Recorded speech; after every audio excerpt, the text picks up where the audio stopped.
You're watching the Battered Fans Network.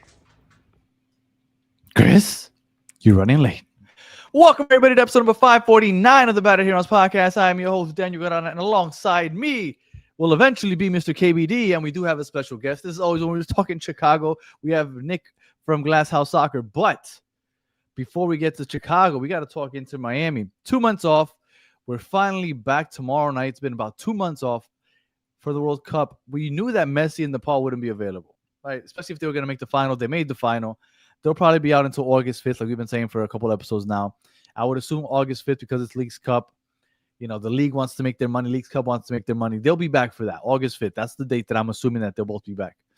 But we will be without them for at least 3 games, starting tomorrow. Now, what this lineup looks like without Messi and Paul, hopefully Chris jumps on before we get to discuss that. But I already saw here on the chat, we had been talking about Dane St. Clair. Dane St. Clair, unfortunately, hasn't had a good first half of the season, didn't have a good World Cup. And I told you, if he's on the roster and we haven't picked up a new keeper by the time we play that first game, he will be the starting keeper. I know Chris and everybody wants Rocco Blanco, and there hasn't been anything announced. I mean, it's still technically a possibility, but I am almost 100% sure that tomorrow we'll be seeing Dane St. Clair between the sticks again, which is, it's just kind of scary. It's kind of scary to think that Dane St. Clair is there because mentally he wasn't in a good place when the season ended. He had a poor first half, and then to lose his starting spot, it can't be any good. Vozina, I haven't heard absolutely anything about the Vozina situation. For those that aren't aware, the Cape Verde keeper that had a great World Cup tournament, probably one of the standouts of the tournament.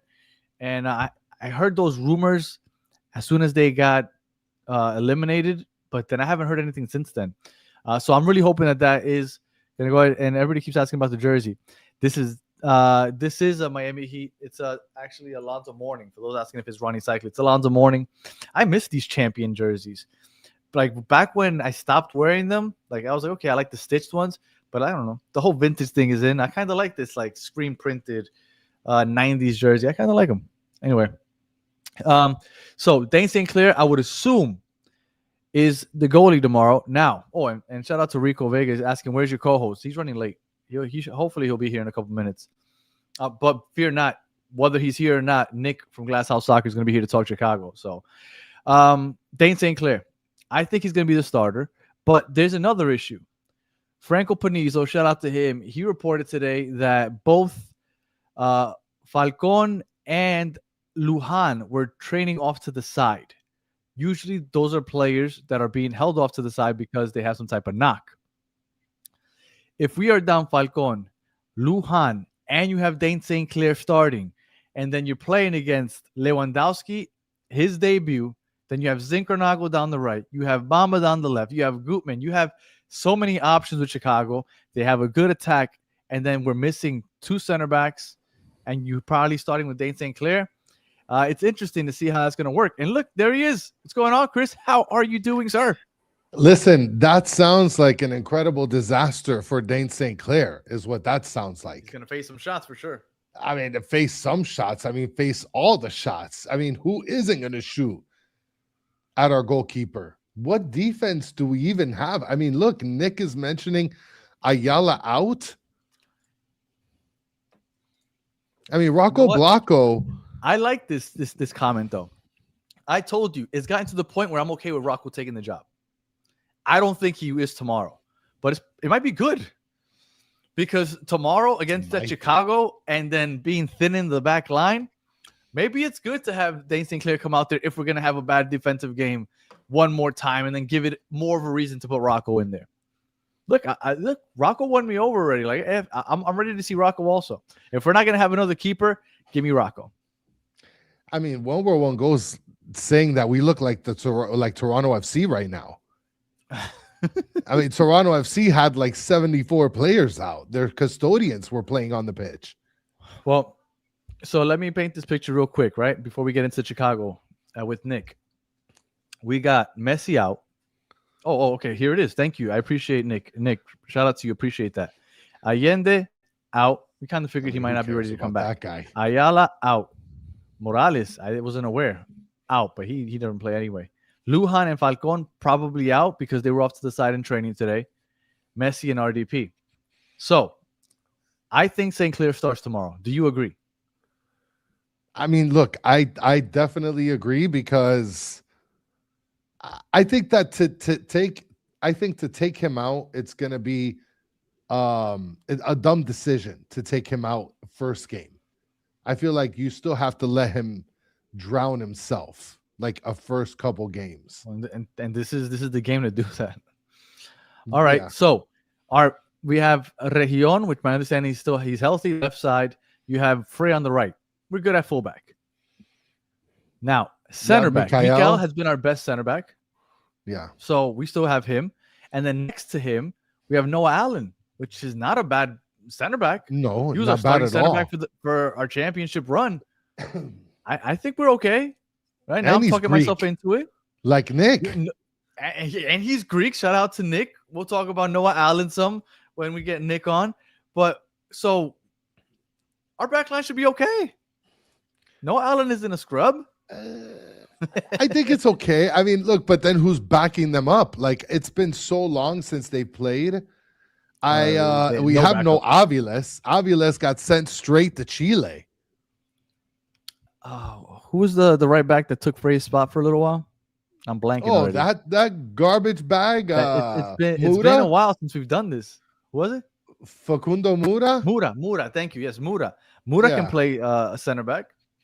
I guess, since he's like the next, so we have Segovia. I'm sorry, Bright playing the single pivot. That should probably be the same. We have Segovia. Now, who's playing in for Rodrigo de Paul? Is it David Ruiz?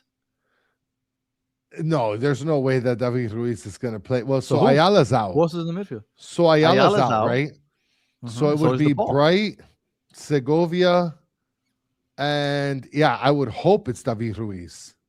Yeah, I can't think of anybody else unless somebody can remind us. Obviously, we're really rusty with this. It's fun talking into Miami again. I've kind of missed this.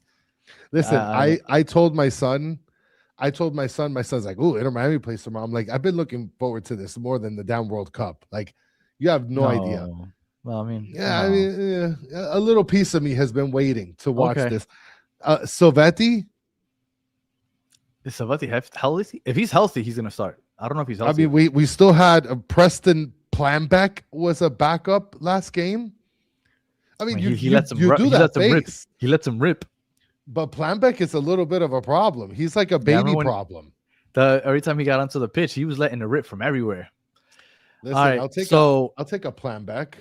I'm gonna when we're like, I know we can get really creative, right? We can go 5 in the back and all that stuff. We're just gonna go basic with the 4-3-3, or else we'll be here all night. Okay. Alexander Shaw. So 4-3-3, we said the goalie, we said the back line, we said Bright as the single pivot, Segovia flanking him on one side, I think David Ruiz on the other side, and now up top, Suarez, Berterame, and who would be the third? Is Silvetti's healthy? I guess Silvetti. Silvetti, it would probably be Silvetti. I mean, you can pull out the Daniel Pinter. You can pull out. He's going to be a sub. Because remember, we have no subs either. Like, think about our depth right now for that game. We have nobody. Pinter's going to come on as a sub. Berterame. So you have Berterame starting. Yeah, with Suarez, like it was before, and Silvetti, hopefully. But if Silvetti isn't healthy, I guess it would have to be Pinter. It would have to be Pinter because there's nobody else. Like, David Ruiz can only do so much. I believe in David Ruiz. No, I'm just saying, like, he's played right back, he's played midfield, he's played right wing at some point. Like, who might play tomorrow? I'm looking forward to David Ruiz. I say though, the new 18-year-old center back. Oh, this is a perfect opportunity to just throw him in there. We got nobody else. And Mr. Krabs, yes, we do have a guest. This is the perfect chance to get him in there.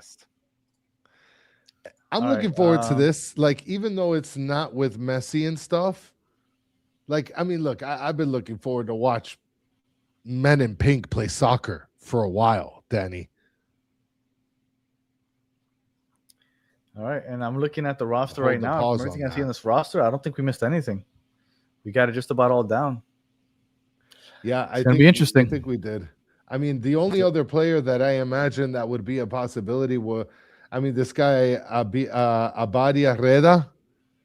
He's a defender though, so I mean, I guess you could pull him out. He's actually, I think, out of all of the young guns, I think he's had the most minutes aside from Daniel Pinter. I mean, this is just off the top of my head. So, and our guest is actually jumping in here. Any seller's remorse from calling for selling Grimaki and not being able to call him back? No, just because long term we don't need him. Tomorrow's a tight spot, but if supposedly Casemiro's coming, right, at some point, yeah, and then you have Rodrigo De Paul coming back, you're gonna be kind of we don't have enough spots for everybody.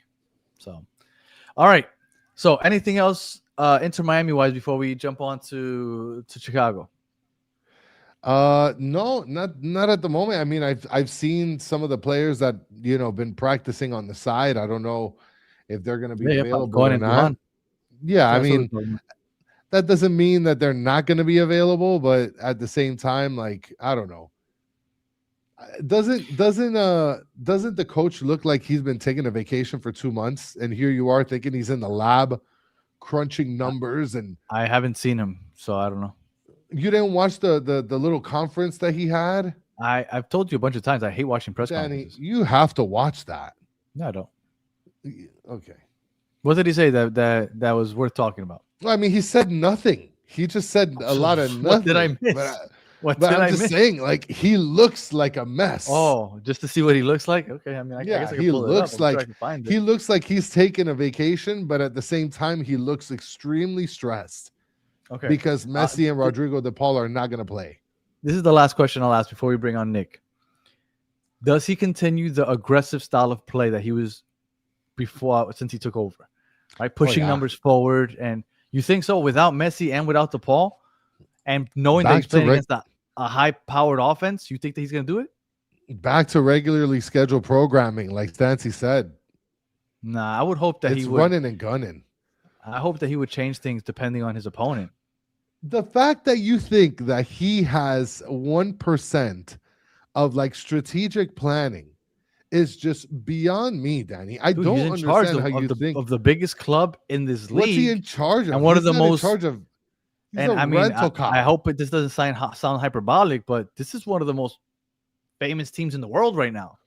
Say what you want. The pink jersey and Messi's on here. It's one of the most famous clubs in the world. Whether you think the quality is as high as everybody else or not, that is what it is. You think the person that's running that isn't going to take it seriously?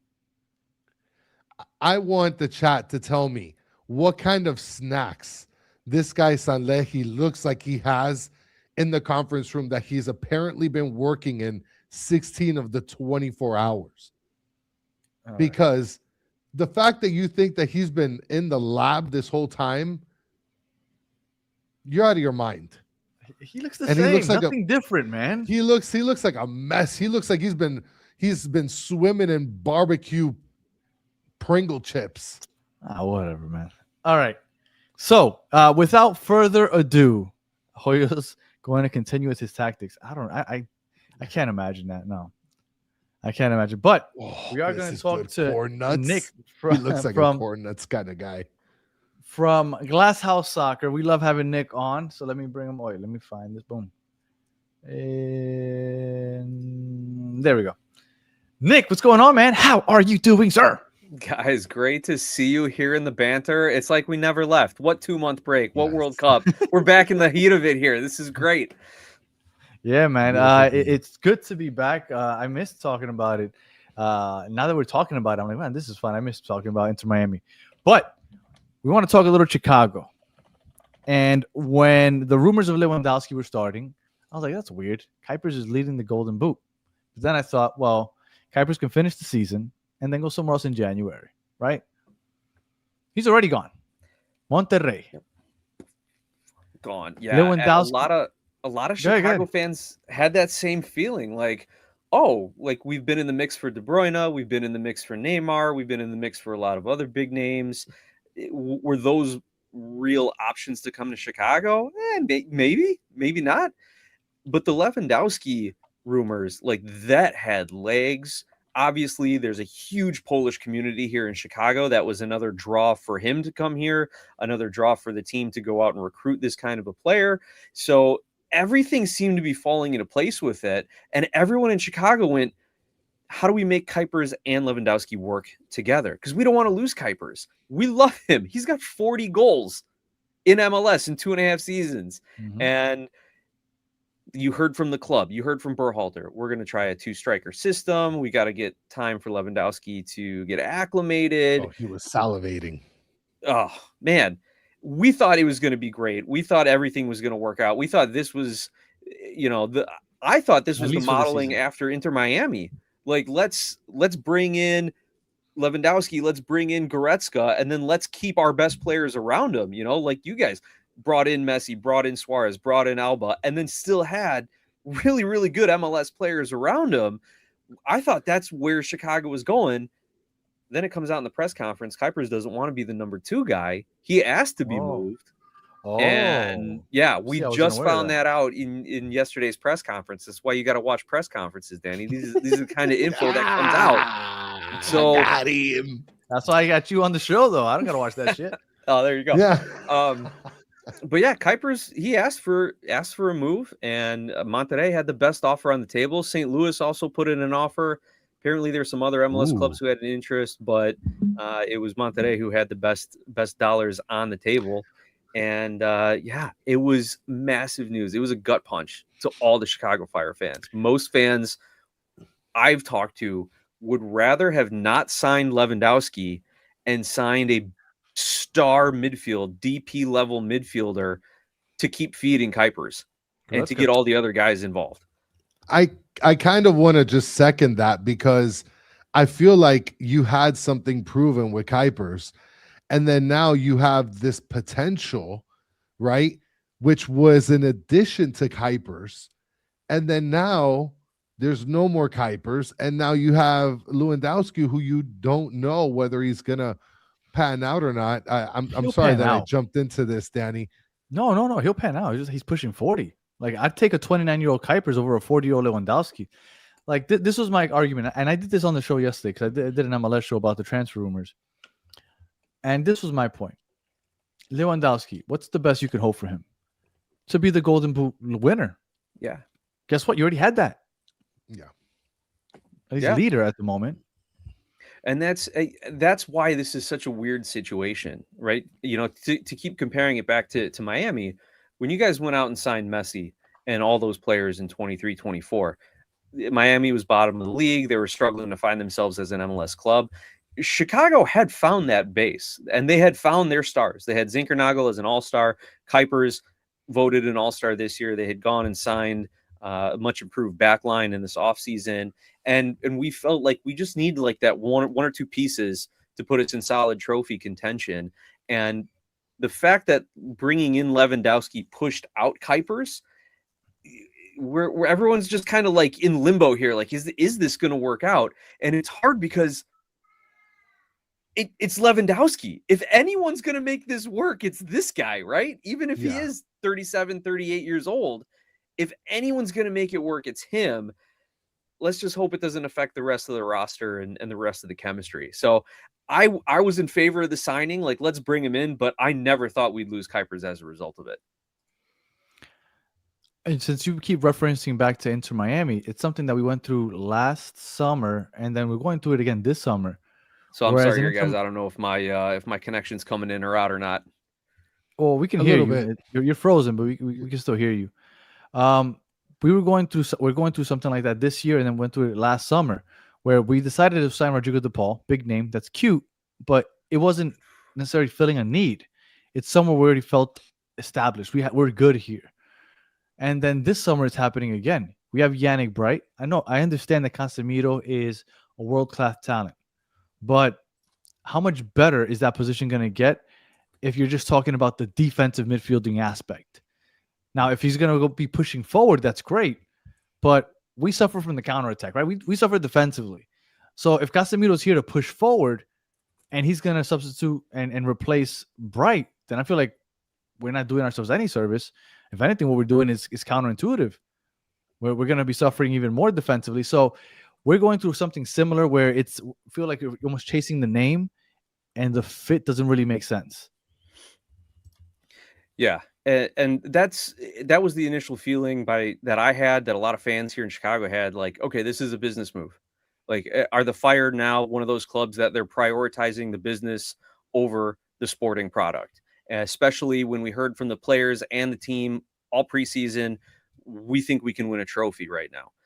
We know that Berhalter is very corporate in how he goes about things, and he's got 3-year plan, 5-year plan, goals and things on the way.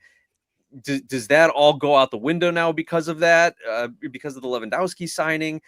Do they still have their timeline? If Lewandowski gets them into trophy contention this year, do they go out and sign guys to support him because they're moving up in the timeline? I don't know. So for me, it raises a lot of questions on what their overall plan is, and did Lewandowski ruin that plan by agreeing to sign with the Fire? So it's hard to say no. I think if I'm Fire ownership, like, do it, sign him. It's hard to say no to this, but oh man, it feels weird not having Kuipers anymore, and everything else they've built to looks like it's very fragile right now. Well, I mean, the good thing is about the team is that they're very progressive in the sense of, like you had mentioned, a bunch of names that had links to Chicago Fire. I think that's fantastic. And the fact that you guys were able to land a player like Lewandowski, I think that it's going to pan out well. It's just a matter of, I guess, the simple fact that you're getting rid of something that was already known. And with Lewandowski, even though I think it's anticipated he's going to do well, but it's still unknown, Danny. Like, as much as you want to say it's Lewandowski, like, you just don't know. Yeah, but if Lewandowski would have played instead of Kuipers the first half of the year and he would have scored 13 goals, you'd be like, that's amazing. Wow, 13 goals. He's leading the golden boot race. That's great. That's the most he's going to give you. He's not going to score 30, 40 goals, but he is going to be one of the leaders. You already had the leader. That's why it made no sense to me. It's a good thing we're not facing them with both of them on. That would be insane. Well, I was looking forward to seeing it at least once last week. Unfortunately, we didn't have that chance.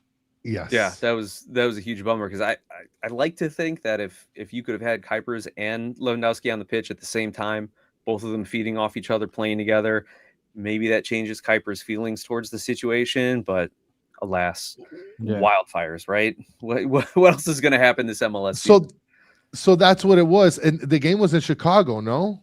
Mm-hmm. Yeah, the smog from the Canadian wildfires had blown down into the Chicago area and was so thick the air quality was practically unbreathable. Like, my office downtown was handing out masks, telling people to go home early. Like, it was a mess in Chicago, because of the wildfires in Canada. What a mess. Oh my God. And there's wildfires down in Florida. I mean, it's a disaster all around. So Nick, could you give us just a quick summary of the first half of the year before the World Cup break? I came in here and I said that they would finish top 3 in the East, possibly top 2. Dave, I think they've been looking pretty good. Well, what do you have to say about the first half of the season? Yeah, I think it was a good first half of the season, right? We all expected the Fire to take a step forward from a results standpoint and a standing standpoint. We also expected the defense to be improved because of the signings that they made, especially Mbokazi, the South African World Cup star now. So they did what we expected of them, and they are sitting in third place in the Eastern Conference as it stands today. So 8 wins, 4 losses, 2 draws. They have a much better defense here. Only I'm sorry, that's an 11 goal differential there. 16 goals allowed over the course of 14 games. So that's a lot better than we've seen them over the last couple seasons. So they did what we expected of them. Now they've got to sustain that through just an insane second half of the season. I think someone did an adjusted difficulty level, and the Fire have like the 3rd hardest schedule from here on out. And if you take into account Leagues Cup, that's like 8 games in August, 6 or 7 in September, 6 or 7 in October. The schedule's not doing them any favors. The opponents aren't doing any favors. So the Fire are going to have to keep it up. Where I think the disappointment is, Andre Franco is still out. If you remember the signing, he was on loan to us last year, came out real strong, had like an assist a game, and tore his ACL right before the playoffs. he is still not training with the team after almost a year now. So we are hoping that he can come back to form, because there's been that little bit of a gap in the attack. Thankfully, Kuipers has been able to fill it until this point. It's all coming back to Kuipers, guys. Kuipers has been able to fill it with his work rate, his pressing, as well as his goal scoring. And that's what worries me. Is Lewandowski going to be able to press at the rate that Kuipers did? Is he going to be able to run and work at the rate that Kuipers did? Because Kuipers did so much more than just score goals. And with Robin Ludd, we expected more out of him. Marin Haile Selassie, we expected more out of him. I would say Chris Mueller, we expected more out of him. He is out again for non-injury reasons. So that's where the Chicago Fire are really being tested now. It's that depth. We don't have depth at striker. We don't have that effective depth at midfield now. And really, that's something that I think a lot of teams can exploit as we get into the second half of the season. So the starting 11, I mean, you've kind of gone over it pretty, spacingly, I guess. Bamba is the name that you didn't mention. I mean, Right. is he injured at the moment? Because he hadn't played for a couple games. Right. He is available and ready to go. He did miss a couple games for personal reasons, was back in France. Nothing more than that has been known to my knowledge. But he is a guy, too, that has been underperforming. He's a designated player. He had the highest guaranteed salary on the club until Lewandowski's signing. So this is a guy whose production was not meeting his roster spot and his salary. And hopefully now that he's had that time back home, had the time for the World Cup break, and by all accounts, the man's just nothing but smiles at training now from all the photos that we've seen. So hopefully he can raise that level again and be that second or third scoring option behind Lewandowski and Zinkernagel and whoever else is going to play in that attacking midfield role. But yeah, we want more out of Bamba for sure. In my opinion, Zinkernagel is the most underrated player in MLS. I'm not going to say no to that. He made the All-Star team last year. People still kind of forget about him.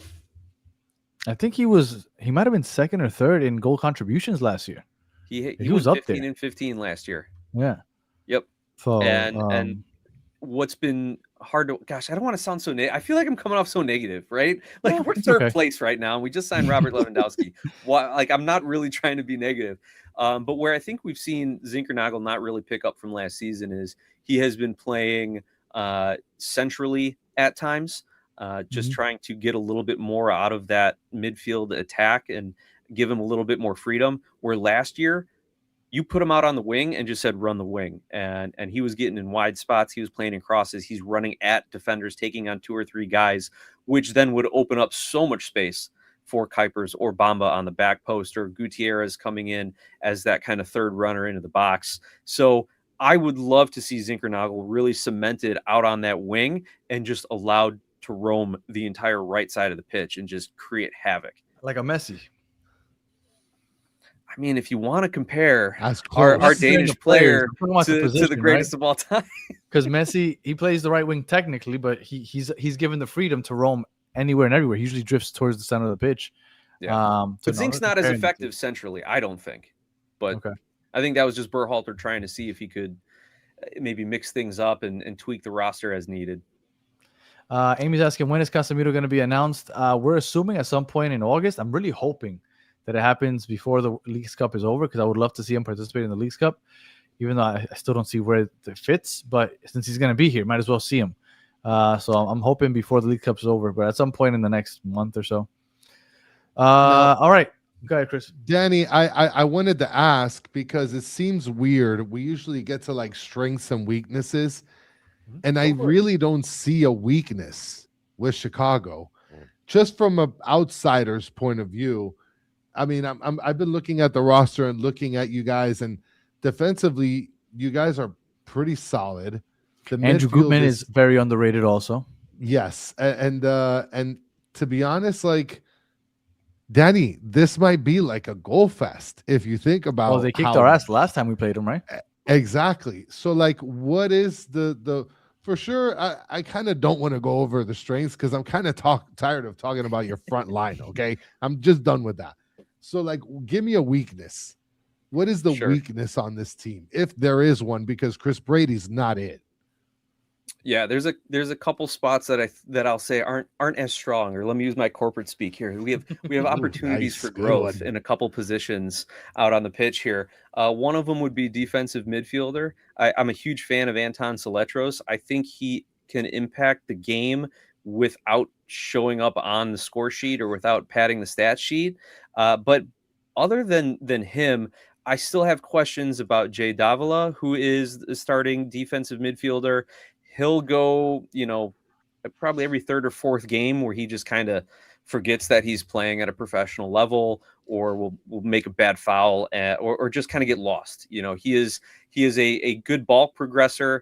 Sometimes comes in way too physical, depending on the officiating in that match. He's going to get carded. He's going to get himself into trouble. He's going to give up fouls in dangerous areas. So that could be a weakness. Behind him, you've got a couple homegrowns, Sergio Orahel, who's a U20 U.S. Youth International, as well as Chicago Fire homegrown, and Mauricio Pineda, who's been playing a little bit more backup center back than backup D mid lately. But those are guys who the Chicago Fire have said, like, you are clearly backups or spot starters in depth things. So if Saletros is out of position, if you isolate Davila, that might be a way for Miami to take advantage of the Chicago Fire. Also, our starting outside right back at the beginning of the season was Leo Barroso, the young Portuguese international, a guy who I kind of look at him as like a poor man Serginho Dest, a guy who's quick, small, compact, really good on the ball, really good technically, but still needs to work a little bit on his one-on-one defending and recoveries. He has been out with injury, and we don't expect him to start. Maybe he'll get some minutes depending on how the game goes. So you've got Jonathan Dean in a right back spot, who is a very serviceable right back, probably the best value in all of MLS if you look at his salary and the minutes that he's put in. But that is a guy who he does his job. And if Miami wants to pick on him and attack him, he could be overwhelmed and allow some good crosses to come in or some good overloads to take place on his side of the pitch. You have nobody good playing out wide. You guys don't? Is that what you said? Berterame is the one playing out wide. He can't do anything out there. He's a hustle guy. Yeah. He's a poacher, but they got him out wide. Maybe you guys just go for chaos. Just defend with 10 and attack with 10, and then just see what happens. Chicago, did you guys play a low block by any chance? No, they like to get high. They like to get high up the field. You think they're gonna press? Want the wing backs up. They want the press. Yeah. Okay. What's that, Chris? It's over.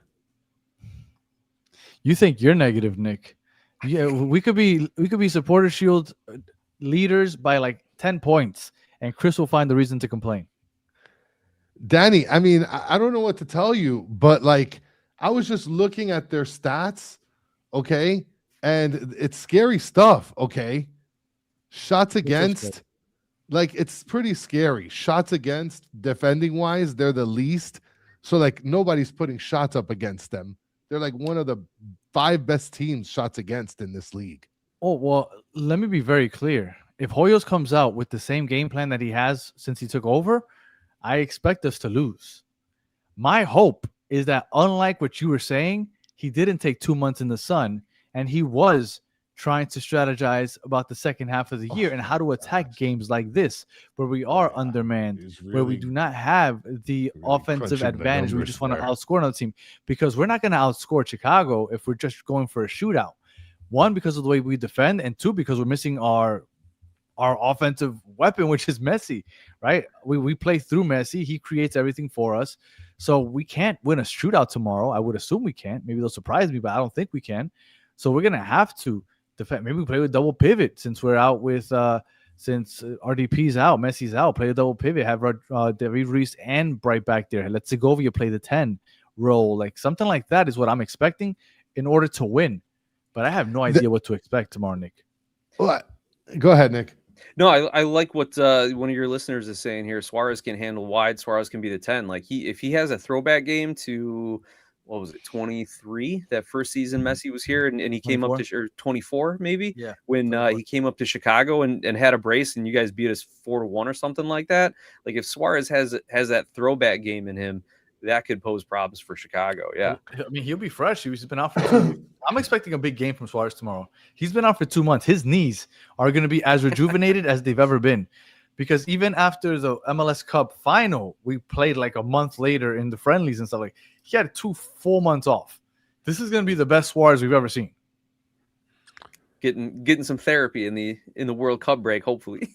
Unless he was just laying up next to Hoyos out getting sun and not taking care of his knees. I don't know, Danny. You think that he was like there, like using a magic marker on the wall, writing up plays, and I like to think so. Here, Danny. No I like to think way. So. You can draw in the No sand way. with your finger. Dude had jelly beans scattered all over the coffee table. Nah, I'm not a Hoyos fan, but I got my face. Let's go Hoyos. Nick, let's say you are a degenerate gambler and you decide to put the house on Miami. You have no idea why, just a gut feeling. Okay. And then tomorrow afternoon comes around, and you're like, oof, that was a mistake. I shouldn't have done that. So you hop on your private jet, you fly down to Miami, you get to new stadium, you go underground where the locker rooms are, you find Hoyos, you compliment him on his hair, and then you whisper in his ear, this is how you beat Chicago. Because you don't want to lose the house, the flags, the banners, the scarves. You got to make sure you keep your house. You got to make sure that Miami wins. What are we telling them? First of all, I'm asking him, what's your workout routine? You look great. That's the first thing I'll tell him. He's old, right? Praise Pringles and then what I will tell him, here's how you beat Chicago. I think we talked a little bit about it. I isolate those wingbacks, see if you can get them on an island, maybe get some overloads, and just disorganize the Chicago Fire backline. That's when the Fire give up goals, is when they're having to shift and switch off, or maybe can't pick up their defensive assignment as quickly. So that's where I think, and maybe that's true for a lot of teams, but that's what I've noticed when the Fire are giving up goals. It's not, bangers from 25 yards out because they're letting guys dribble up. It's that defensive shape. If you can pull the Fire wingbacks wide, cause some havoc on the defense, then you're in a good spot. The other thing too, Kuiper's in here. I don't know what Lewandowski's shape is. I mean, he's been in the offseason. He's been training. He's been with the team now for a week and a half. They don't have a striker behind him other than a couple young guys who were with CF2 last year. So you make sure Lewandowski doesn't score. And if you want to play a low-scoring game, drop 9-10 guys back. Make sure Lewandowski doesn't score. That's what I'm saying, yeah. And then maybe you catch him, 1-0, 2-1, something like that. Juan de Oliveira saying, speaking of degenerate gambling, can everyone send positive vibes to an Ohtani home run? I'm one swing away from a 6K parlay hit. He's up to bat next inning. Oof, what inning are they in? Oof. Hopefully it's like the third inning. Oh my goodness. Fingers crossed for you, my friend. Yeah, that'll be a nice hit. I just looked up Hoyos. He's 63. You know what? I was gonna say he looks good for his age. I thought he was older than 63. So I guess that means he doesn't look good for his age. I thought he was pushing 70. 63. Not the rest of me, but my knees have reached 63. So I'll have to ask him about that. Yeah, I played soccer for the first time yesterday in almost 2 years. Yeah, my brain's telling my body to do things that it just refuses to do. So it was a very weird feeling out there. Maybe you can link up with Hoyos and then figure out how to game plan your lifestyle of playing soccer, Danny. Look, even if they lose, if I see that he went strategically and he changed things up, he didn't go all numbers up, and he tried to adjust some things, even if we lose, but I see that, then I can't say happy because I don't want to lose, and depending on how the loss comes. But as far as judging him as a coach or manager, I'll feel better about him if I see that he tried to do something, because for what you said, these are your words. He's the substitute teacher. He's just letting them do whatever they want, and Messi wins the games for them. It's literally the truth. Yes. There's no lies there. Okay. I mean, the reason they're pushing up is because he's telling them to. But regardless, if tomorrow he actually has a tactical change in the way that they're playing, that means that he is trying to do something. Yes or no? That's what I'm looking for. He's not telling them to push up. It's literally because Messi is an offensive player. So push up with the greatest player of all time in this You think sport. it was Messi that said, "Hey, Rodrigo De Paul, no more double pivot. I want Bright back there by himself, and then now you can run Yes, up absolutely. You think Messi cares about Yannick Bright back there? Yannick Bright is a pig in shit playing defense. Are you kidding me? That was a strategic move to put more numbers forward. By Guillermo. You think that Hoyos is the one that sat there and was like, "This is gonna be my legacy, my strategic move." Nothing about legacy, but I think he said, you know what, we want gold and we're going to outscore the other teams. And that's how he was going to. I think that's what happened. And I'm looking forward to tomorrow because I'm hoping that that's not the way they kind of attack this game, because you're not beating Chicago that way. You know what, Nick, get ready, because you're apparently playing against the Phil Jackson of soccer. Okay. And you're familiar with Phil Jackson. I mean, he's just a little bit. I got him still up on my wall right over here. Yeah. Yeah, Phil Jackson, that guy. Hey, Nick, LeBron or Jordan? Oh, Jordan. The fact that that's even a question is offensive to me as a Chicago fan. Yes. Well, that's why I asked it, because I knew you were going, but I'm telling you, LeBron's better. Anyway. Nick, prediction time. Tell me, what do you think is going to be the final score tomorrow? Let's go Fire 3-1. Okay, 3-1. And I've been seeing a lot in the chat about how everybody hates Dane St. Clair now, which I found hysterical, because in the offseason, it's like, oh, the rich get richer. You guys just got the goalkeeper of the year. This is ridiculous. And now nobody likes it. I know. And then everybody's like, oh, Battered. What was it? I don't even think it was into Miami fans as much as everybody else.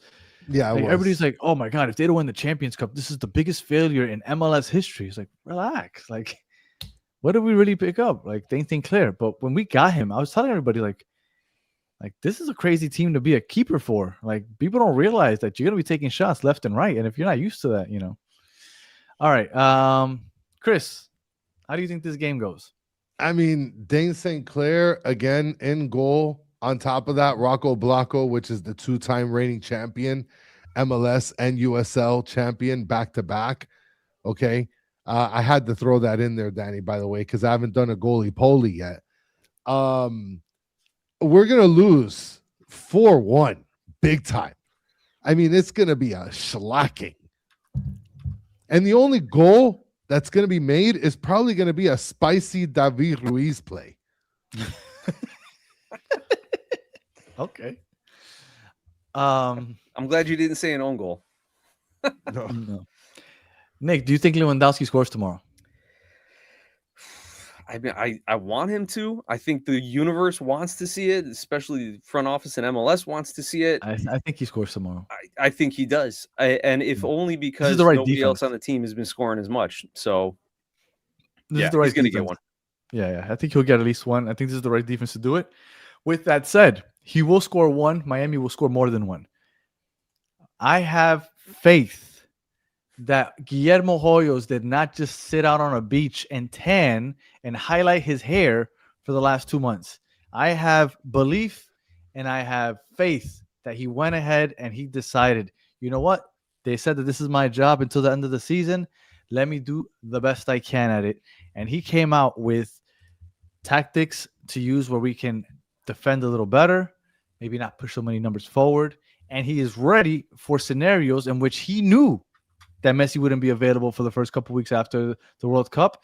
He knew he would have to play some games without Messi, and he has a plan for that. I think we see maybe a double pivot. I think we see Region pushing up a lot more. We'll have some overlapping runs with Region and Berterame, which Nick said that'll throw off the young fullbacks. That'll mess up their back line a little bit, get them disorganized. I see Region crossing. I see Suárez finishing. I say 2-1 Chicago. Suárez gets at least one. Region gets at least one assist, and we get a 2-1 victory. I mean, the one person we haven't talked about yet is the future starting World Cup goalkeeper for the U.S., Chris Brady. So he is feeling really good after that World Cup experience. We love Joe Dirt here. Actually, I wish that he would have started for the United States team. On our MLS show, I think we've crowned him as our favorite keeper in the league, right? I can see why that would be. Like you said, between the haircut and the performances, absolutely. Yeah. It's Joe Dirt, Andrew Thomas is cool. I like Andrew Thomas, but Joe Dirt, I think, is number 1 for us. And Sean Johnson. We love Sean Johnson a lot here also. Oh, yeah. If Chicago Fire have done anything, it's produced MLS quality keepers for sure. Top keepers. I don't want to get too much into the weeds because that'll just extend the show a lot. But the fact that Gaga left and has done nothing in Europe, like, why leave? Just stay. Stay. Yeah, I get the lore of leaving, but like, if you're not guaranteed a starting position, don't leave. Yeah, I think a lot of people felt the same way around Chicago. I know a lot of people felt the same way around Chicago. When Chelsea comes knocking, it's hard not to answer, and it's hard for that club not to take the money.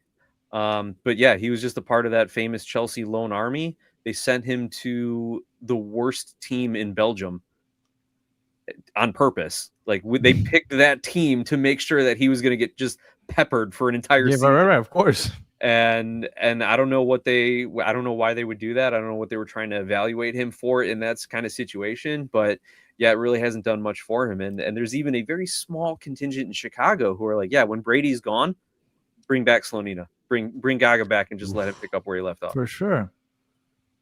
Yeah. All right. Well, Nick, we appreciate you joining us. As always, you are awesome. We still think that ketchup belongs on hot dogs, but outside of that and your horrible I just Jordan had hot dogs today. I ate it with ketchup. You have to. Grilled Who them doesn't babies. put ketchup on that hot dog? Yeah, that's the dumbest thing ever. Michael Jordan over LeBron and ketchup not on hot dogs. There have been some bad takes on the Battered shows, but man, to get both of them in one sentence, like, that's impressive, you two. Nick, let everybody know where they can find you. Yeah, you can follow me on social media and YouTube at Glasshouse Soccer, as well as tune in to the Feed the Fire podcast wherever you get your podcasts. All right. As always, we always have fun with you, Nick. I wish you nothing but the worst of luck tomorrow. Chris, any final words? No, I mean, other than I just want to basically call this guy out, Judas. So when Rocco loses, why don't we blame him? Because he never loses. Mr. Krabs saying we also like our pizza flat, not how people in Chicago like them. Yeah, because they eat lasagna is what they do. No, the deep dish is really good. It's really good. I'm not gonna fry. No, it's not. Stop lying. Stuff. It's not better than New York style pizza, but it's good. Dude, you're going like over today with these food takes. Yikes. All right. If you're listening on audio, appreciate you listening to the end. Please leave us 5 stars and a comment.